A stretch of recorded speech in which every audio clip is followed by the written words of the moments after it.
éternellement et ne seront jamais détruits. Nos corps seront parfaits comme celui de Jésus après sa résurrection. 1 Corinthiens 15, 48 le dit clairement.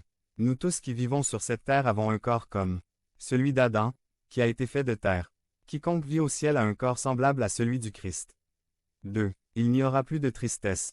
La Bible dit que Dieu personnellement essuiera toute larme des yeux de vos enfants. Dieu connaît votre douleur, il connaît toutes les circonstances que vous avez dû traverser dans la vie. Point. Il les connaît parfaitement. Mais quand vous arriverez au paradis, il n'y aura plus de tristesse. Je vous le demande. Quelles sont les choses qui vous causent de la tristesse et de la douleur? Toutes ces choses qui existent ici et maintenant et qui vous causent ou ont le potentiel de vous causer de la tristesse et de la douleur n'existeront pas au paradis, n'est-ce pas? Merveilleux. Fini les relations brisées. Plus de refus. Fini la solitude. Plus de deuil. Plus aucune douleur. Qui a dit amour à ça? À qui est garantie l'entrée au paradis? Il n'y aura plus de souffrance. La Bible dit qu'il n'y aura plus de mort, et il n'y aura plus ni pleurs, ni douleur. Toutes ces choses, qui vous font souffrir disparaîtront à jamais. Au ciel, il n'y aura rien qui puisse faire souffrir les enfants de Dieu. Cela signifie devenir membre de la chaîne et AIDEZNOUS à propager la parole de Dieu à travers le monde. Point. Dimanche 17 mars 2024.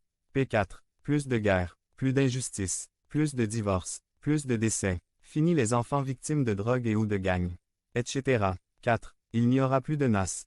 La Bible nous dit que rien de ce qui est impur, ou qui commet des abominations ou des mensonges, n'entrera au ciel. Apocalypse 21, 27. Et au chapitre 20, 10, on nous dit pourquoi il n'y aura pas de péché dans le ciel, il est dit. Et le diable qui les séduisait fut jeté dans l'étang de feu et de soufre, où la bête et les faux prophètes. Et ils seront tourmentés jour et nuit pour toujours et à jamais. Il n'y aura plus de péché car le diable ne sera plus au ciel. Et un endroit sans péché est un endroit parfait. Je ne sais pas pour vous, mais j'ai hâte de vivre dans un endroit comme celui-là. Un endroit où finalement il n'y a plus rien à regretter, où il n'y a plus de peur, plus de jalousie, de culpabilité, de ressentiment, plus de soucis, plus d'amertume, d'envie, de colère, de ressentiment, plus de solitude. Tout sera parfait. Ce sera un endroit beaucoup plus agréable à vivre. Disneyland et Disney World ne pourront rien comparer au plaisir que vous et moi aurons au paradis. V. Il n'y aura plus de mort. Nous serons tous du type Rambo, nous ne mourrons jamais. Nous serons du genre exterminateur, qui, encore et encore, au lieu de mourir, dira, je reviendrai. Au paradis, nous ne mourrons jamais. Nous serons tous immortels. Apocalypse 21, 4 à 5 nous dit. Et ils ne mourront jamais.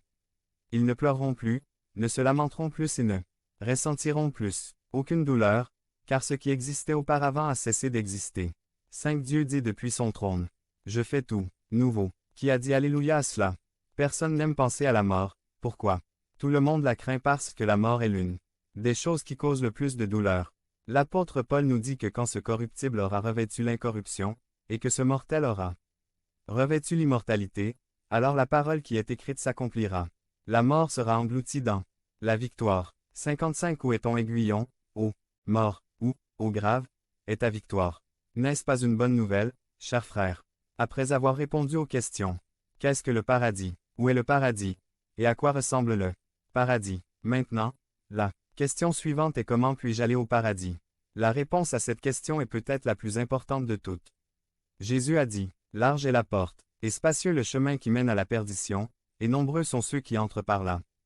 Car étroite est la porte, étroit est le chemin qui mène à la vie, et rares sont ceux qui les trouvent. Matthieu 7, 13 à 14. Mais le désir de Dieu est que personne ne soit exclu du ciel et c'est pourquoi il a envoyé son Fils Jésus pour offrir sa vie comme sacrifice de substitution pour nous tous. Devenez membre de la chaîne et AIDEZNOUS à propager la parole de Dieu dans le monde entier. Dimanche 17 mars 2024.